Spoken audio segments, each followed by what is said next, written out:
Hello busy people, ఎలా ఉన్నారు అందరూ?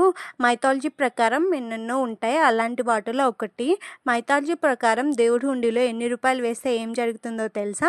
రండి తెలుసుకుందాం. దేవుడి హుండీలో 7 రూపాయలు వేస్తే మన కష్టాలు అన్నీ దూరం అవుతాయి, రోగాలు తగ్గుతాయి. 9 రూపాయలు వేస్తే శత్రు శని భయం ఉండదు. 11 రూపాయలు వేస్తే మానసిక సమస్యలు ఉండవు, అప్పుల బాధ తగ్గుతాయి. ఎందుకంటే 11 అనేది చంద్రుడి సంఖ్య కాబట్టి.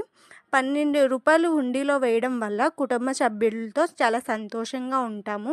అలాగే 21 రూపాయి హుండీలో వేయడం వల్ల అదృష్టం వస్తుందని మైథాలజీ ప్రకారం చెప్పారు.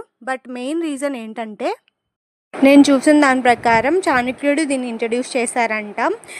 ట్యాక్స్ డైరెక్ట్గా పే చేయమంటే కొందరు ప్రజలు పే చేయరు.